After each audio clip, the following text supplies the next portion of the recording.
நல்ல ஒரு இணக்கம் நாளும் வளர்ந்துட எதிர்க்கட்சி சொந்தக்காரர்கள் அனைவருக்கும் மாலை வணக்கங்க.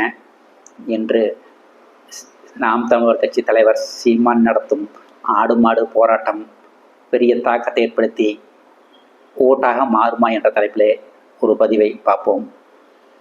இணைந்திருப்போம் எதிர்கட்சியுடன். எதிர்கட்சிகளால் நாட்டில் எல்லாமே ஆளுங்கட்சி தோத்து எதிர்கட்சி தான். நாட்டில் எல்லாமே எதிரி கட்சியாக பார்க்காதீர்கள், எதிர்கட்சியாக பாருங்கள். இந்த எதிர்கட்சி இருக்கான்ல, நாம் தமிழர் கட்சி தலைவர் சீமான் அவர்கள் அடுத்த மாதம் 3ஆம் தேதி தேனியிலே ஆடு மாடு மேய்க்கும் போராட்டத்தை அறிவித்திருக்கிறார்.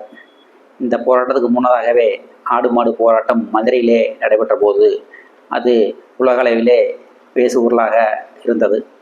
ஏனென்றால் பொழுதுக்குள்ள டீ சாப்பிட்டு யாருமே ஆடு மாடு மேய்க்கிறது இல்லை. டீ எங்கேருந்து வரும்? டீக்கு சாப்பிட்றதா பால் இல்லைன்னா இப்போ பார்த்தீங்கன்னா வந்தாங்க ஆஃபீஸ்க்கு 2-3 பேர், பால் இல்லைங்க வர டீ வேணா வச்சு தர்றேன் அப்படின்னு சொன்னாங்க. ஆஃபீஸ் இருக்கிற பொண்ணுங்க இல்லைங்க பால் இல்லைன்னா குடிக்க முடியாது அப்படின்ட்டு போய் அந்த பக்கம் ஒரு பேக்கரியில் உட்காந்து டீ சாப்பிட்டு போகிறேங்க அப்படின்னு சொல்லிட்டு போயிட்டாங்க. இப்படி தான் இருக்குது.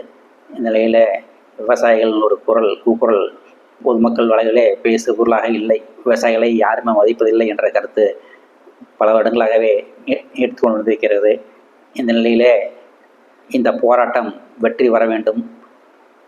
ஆடு மாடு மயக்கம் சீமானின் போராட்டம் கண்டிப்பாக பேசுபொருளாக மாற வேண்டும். எப்படி மதுரை போராட்டம் உலகளவிலே பேசப்பட்டதோ, நிறைய அமைப்புகள் வடநாட்டிலே இருக்கும் நிறைய அமைப்புகள் சீமான் போராட்டத்தை பாராளுமன்றத்தில் பேச வேண்டும். இது ஒரு உலக அரசியல் ஆடு மாடுகளை மேய்க்காமல் தவிர்க்க விடும் ஒரு செயல். எனவே இந்த போராட்டம் ஒரு ஓட்டுக்காக எல்லாம் கிடையாது.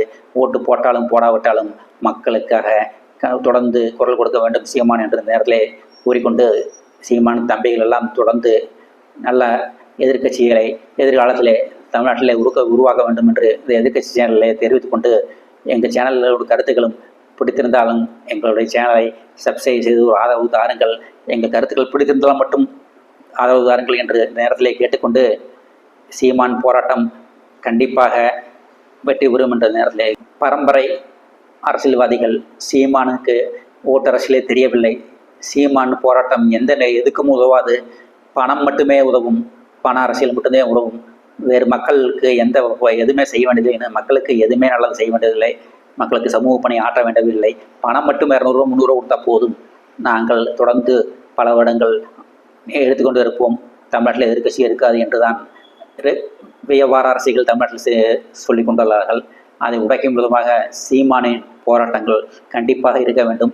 என்றால் சீமான் தம்பிகள் அடுத்த ஜெனரேஷனை தாண்டி தான் இயக்கிக் கொண்டிருக்கின்றன. அடுத்த தலைமுறைகளை பற்றி நினைத்துத்தான் கட்சிகள் நடத்தி கொண்டிருக்கின்றன. ஓட்டரசியலோ பண அரசியலோ வெற்றி பெற்றால், கேரளா ஒரு 5 மாதங்களுக்கு முன்பு கேரளா போயிட்டு வந்தனுங்க. கேரளா போயிட்டு பாலக்காட்டில் வர வழியை நீங்கள் ஒரு 17 வயசு பையனுங்க, நீங்கள் எந்த ஊர்னு என்னை கேட்டானுங்க. நான் தமிழ்நாடுன்னு சொன்னாங்க. என்னங்க தமிழ்நாட்டில் எல்லாமே விலை கொடுத்து வாங்கிக்கலாம், தமிழ்நாட்டில் ஒரு திறமைக்கு மதிப்பே இல்லாமல் உங்கள் பசங்கள்லாம் பணத்தை வாங்கி கொண்டு ஓட்டு போடுறாங்க அப்படின்னு சொல்லி அந்த பையன் சொன்னான். எனக்கு கேவலமாக இருக்குது. ஏன்னா தமிழ்நாட்டில் வெற்றிக்காக தான் அரசியல் கட்சி நடத்தணும், ஓட்டுக்காக தான் அரசியல் கட்சி நடத்தணும் அப்படின்னு தான் சொல்கிறாங்களே தவிர அடுத்த தலைமுறைக்காக ஒரு அரசியல் நடத்த வேண்டும் என்று யாருமே கூறுவதில்லை. ஏன்னா அவங்கள வியாபார அரசியல் நடத்தி கொண்டிருக்கிறார்கள். அரசியல் பிசினஸும் ஒன்றுதான் என்று அவ்வளவுதான் காட்ட முடியும், அதுக்கு மேல காட்ட முடியாது. மற்ற கம்பெனிகள் காட்டலாம், ஆனா எங்க கம்பெனி காட்ட. எதிர்கட்சிகளால் நாட்டில் எல்லாமே ஆளுங்கட்சி தோத்து எதிர்கட்சி தான். நாட்டில் எல்லாமே எதிரி கட்சியாக பார்க்காதீர்கள், எதிர்கட்சியாக பாருங்கள். இந்த எதிர்கட்சி இருக்கான்ல,